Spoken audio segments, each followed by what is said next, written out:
شہادت پاک اس کی بھی تکبیر کر کے جا رہا ہوں. تو تمام اعتراض اور نمازات کی تکبیر اور تسمہ جو ہے وہ شہادت امام حسین. ایک طرف حضرت ابراہیم علیہ السلام جب ان کو یہ کہا کہ کو پھر اللہ تعالیٰ نے فرمایا میرے خلیل تیرے بیٹے کی قربانی کے ساتھ میں نے تجھے امام الناس بنا دیا. اور یہاں نواز رسول اپنی جان کا نذرانہ دے کے اپنے نانا کو وہ امام العالمین ہونے پر وہ تصدیق لگا دی جا رہے ہیں کہ لوگوں وہاں امام الناس بنایا جا رہا ہے. یہاں جو امام العالمین ہے تمام جہانوں تمام مخلوقات کے لیے جو امام ہے میں اس کا نواز اس بات پر مجھے تصدیق لگا رہا ہے. میری شہادت اس بات کی گواہی دے. یہاں ایک بات ورنن کرتا چلو پھر آگے بھی آئے گا بات سننے کا کہ رسول کریم صلی اللہ علیہ وسلم آپ کی حیات طیبہ میں مہمان جب آتا تو سب سے پہلے اپنے گھر سے پتہ کرتے ہیں کہ میرے گھر والوں ازواج سے پوچھتے کہ کوئی ہے چیز مہمان آیا اس کو دینی ہے, نہ ہوتی تو پھر دوست احباب سے پوچھتے. تو وصال جب ہو گیا تو حضرت عمر بن مخزوم علیہ رحمہ یزید کی بھی جب ولی عہدی ہوئی تو اس وقت انہوں نے بات کی, وہ بھی ضمن ذکر آئے گا.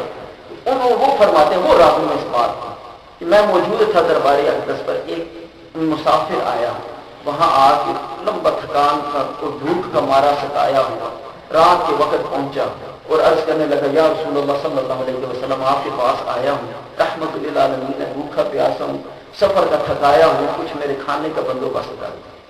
تھوڑی دیر گزری تو ایک نوجوان شہزادی آئی آ کے کہنے اس بندے کا نام لے کے کہنے لگی کہ فلاں نام کا آدمی کدھر ہے. اس نے کہا کہ میں ہوں لیکن میں مسافر ہوں, تم کیسے جانو؟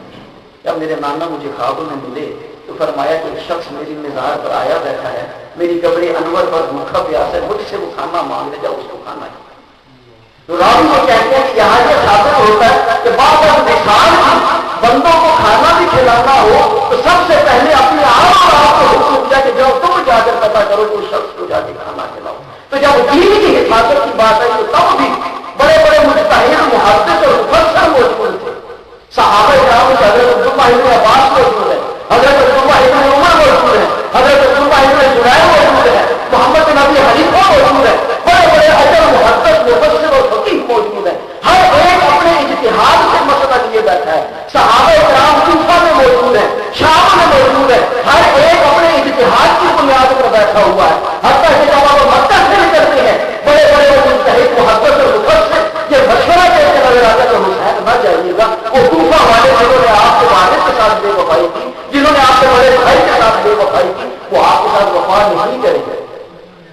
جس طرح حضرت عثمان غنی رضی اللہ تعالیٰ عنہ کو ان کی مستورات کے ساتھ شہید کیا گیا, ان کے لاشوں کو رکھا گیا تھا, آپ کے ساتھ کوئی شہید بھی کیا جائے گا. ہماری بصیرت یہ کہتے ہیں بڑے بڑے عقل مند بصیرت اور دانش اور محدث اور مفسر اور مجتہد اور فقیہ کو اپنے اپنے مسائل لیے بیٹھے ہیں. آپ فرماتے ہیں میں نے اپنے نانا کو خواب میں دیکھا, جو مجھے حکم ہوا میں اس کی تکمیل کرتا.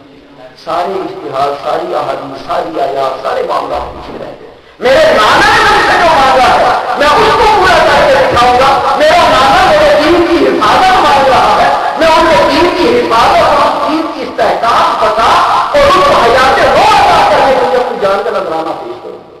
بعض روایات میں 16 اور بعض میں 19 اپنے اہل بیت کو بھی ساتھ کو شہید کروں.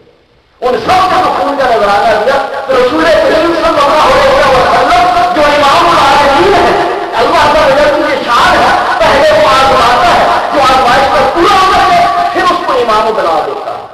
تو حضرت ابراہیم علیہ السلام کی جو آزمائشیں تھی ان پر اترے تو اللہ تعالیٰ فرماتے ہیں کہ قال جائے گا للناس امام, لوگوں کے لیے امام بنا.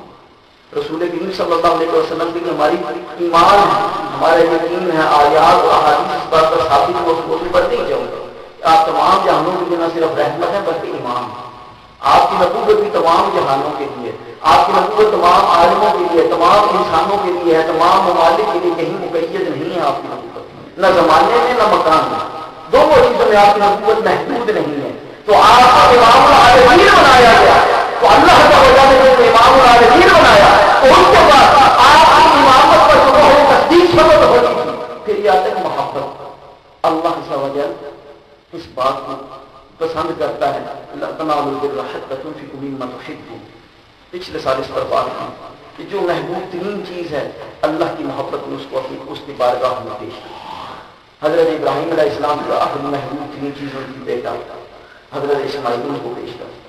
رسول کریم صلی اللہ علیہ وسلم کی محبت کی سب سے بڑی جو چیز تھی وہ نواز رسول حضرت سید شباب الجنہ شہید دشت کربلا حضرت سیدنا امام حسین رضی اللہ تعالیٰ آپ نے اپنی اس حقیقیت کا ثبوت دینے کے لیے کہ مرتبہ مقام نیکی جو ہم کے دعا کرتے ہیں نا، اگر یہاں کسی کے ذہن میں شیطان وقت سے ڈالے گی کیا، اور تمام مجتہدین کی باتیں اپنی جگہ. حضرت ابن عباس رضی اللہ عنہ کے بعد مکہ سے عازم سفر ہوا. اب یہاں یہ دیکھیں کہ 10 ذی الحج حضرت اسماعیل علیہ السلام کی قربانی، وہاں وہ مقام ختم، مقام خلیل انتہا ہو، وہاں سے آپ کا سفر شروع. 10 ذی الحج کو آپ مکہ سے عازم سفر ہو اور 10 محرم کو آپ کا سفر جو ختم ہو رہا ہے. کائنات کی 10 محرم کو ختم ہو جائے گی، یعنی اس سے آگے کوئی مرتبہ کوئی آگے چیز نہیں جا سکتی. 10 محرم یوم الجمعہ ہی کو وہ قیامت صغریٰ آگے قیامت صغریٰ آ جائے گی، لیکن یہی میں وہ سفر تھم گیا. آگے اس سے بڑی کوئی اور بات نہ ہو، یہ کائنات کا انجام ہو چکا ہے. یہ مرتبہ اور مقام کی جو بلندی ہو سکتی ہے انسان کے لیے اس کو عطا کرنا. حضرت امام حسین رضی اللہ تعالیٰ عنہ نے اپنے اہل بیت اور اپنی جان کا نذرانہ دے کے انسانیت کا وہ جو بلند ترین مرتبہ اور مقام تھا، اس کائنات کی داستان کا جو بلند ترین حصہ تھا، اس کو مکمل کر دیا. وہی 10 محرم ہے، وہی یوم الجمعہ، یہی کائنات کا انجام ہے. اور یہی میں نبی کریم رحمۃ اللہ علیہ صلی اللہ علیہ وسلم کی نبوت کی وسعتیں ان کا احساس اور ادراک ہوتا ہے. لہٰذا اگر کوئی آدمی یہ کہے وہ تو یہ حکومت کی طلب میں تھے، ان معاملات میں تھے، اس بات کو تاریخی کتابوں میں اٹھا کر دیکھیں. اس سے ہم لوگ کبوتر کی طرح آنکھ بند کر لیتے ہیں. جب حضرت علی معاویہ رضی اللہ تعالیٰ عنہ بھی خلافت میں تھے، بادشاہت میں تھے، تو آپ کو اس وقت بھی کوفہ والے خط لکھا کرتے تھے کہ امام حسین آ جائیے ہمارے پاس. صرف یہ یزید کے وقت کی بات نہیں، حضرت سیدنا امام حسین رضی اللہ تعالیٰ عنہ کو حضرت علی معاویہ رضی اللہ تعالیٰ عنہ کے زمانہ خلافت میں بھی کوفہ کے لوگوں نے خطوط لکھے کہ آ جائیں، لیکن آپ نہیں.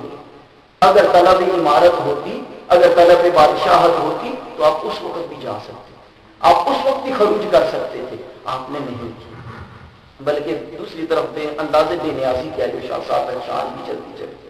ایک افلاس زدہ بندہ بھیک مانگنے کے لیے آ گیا، یا نواز رسول بھیک عطا کر دی کہ بھوکھا ہوں، گھر والے بھی بھوکے ہیں. فرمایا تھوڑی دیر بیٹھ، انتظار کر. کچھ وقت گزرا تو حضرت امیر معاویہ رضی اللہ تعالیٰ عنہ کی طرف سے کچھ لوگ آئے اور 1,000 اشرفیوں کی دینار کی جو تھیلیاں 5 تھیں آپ کی خدمت میں پیش کرنے لگے. شان بے نیازی یہ ہے کہ یہ ہمارا علاقہ نہیں ہے، یہ ہمارا تعلق اور واسطہ نہیں ہے، یہ آدمی بیٹھا ہے، اس کو دے دو. نہ ہاتھ لگایا، نہ دیکھا، نہ گنا، نہ پوچھا کہ کتنی ہے، اور اس کو یہ بات فرماتے کہ معذرت کہ تمہیں کچھ دیر انتظار کرنا پڑی، یہ تمہارے انتظار سے کم قیمت رکھنے والی چیزیں ہیں. یہ شان بے نیازی ہے دنیا کے ساتھ. اور وہ تو نوازہ اس نبی کا ہے کہ جس نبی کو یہ اختیار ملے گا کہ آپ آخرت کو قبول کر لیں یا دنیا کو لے لیں، تو آپ نے دنیا کو پائے حقارت سے ٹکرا کر آپ نے آخرت کو قبول کیا. کہ جس کے نانا نے آخرت کو قبول کیا ہوگا وہ دنیا کو کیوں قبول کرے گا، وہ دنیا کا کیوں طرفدار کرے گا. وہ تو ہر وقت اپنے پاؤں کی ٹھوکر پر جینا درہم و دنانیر کو رکھا کرتے تھے. درہم و دنانیر ان کے پاؤں کی ٹھوکروں پر پڑے رہا کرتے تھے. یہ بادشاہت ان کے پاؤں میں پڑی ہوتی تھی. جب وہ چاہتے ان کی طرف آنا، ان میں ایک جذبہ جو موجود تھا، ایک جو کیفیت تھی. حضرت عمر رضی اللہ تعالیٰ عنہ، آپ امیر المومنین ہیں، خطبہ جمعہ دے رہے ہیں، ممبر پہ بیٹھے ہیں. سید شباب الجنہ شہید دشت کربلا حضرت امام حسین رضی اللہ تعالیٰ عنہ آتے ہیں. میرے نانا کے ممبر سے اتر گئے.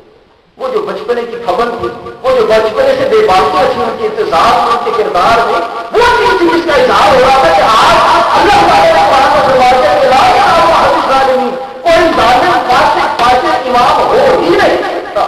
میں اس کو کیسے امام تسلیم کروں، میں اس کا ہاتھ کو کیسے بیعت کر دوں. میرے رب نے آج نہیں صدیوں پہلے اپنے خلیل کو یہ کہہ دیا تھا کہ تمہاری آل اور آج میں سے کوئی ظالم فاسق فاجر ہوگا، میں اس کو حکومت نہیں دوں گا، میں اس کو امامت نہیں دوں گا، میں اس کو عمارت نہیں دوں گا. وہ تو اپنے رب اس حکم کی تائید و تصدیق کے لیے چل رہے تھے. وہ تو یہ ثابت کرنے کے لیے جا رہے تھے کہ لوگوں اگر حسین کو نے بیعت کیا تو وہ لوگ جو شیطان کے طور پر دلیل دے کر اس بیٹھے میں کہ نواز رسول بیٹھا تھا، اس کا مطلب ہے کہ فاسق اور فاجر کی امامت اور اس کی بیعت جائز بن جائے. اس بات کو انہوں نے ثابت کیا کہ لا جناب احد ظالمین، اللہ کا عہد جو وعدہ ہے وہ ظالموں کے لیے نہیں ہے. دنیا کی امامت، امت مسلمہ کی عمارت، بادشاہت اور خلافت یہ ظالموں اور فاسقوں اور فاجروں کے لیے نہیں ہے. وہ تو ظالم فاسق فاجر. اب بات کی حضرت خواجہ حسن بصری رضی اللہ تعالیٰ عنہ فرماتے ہیں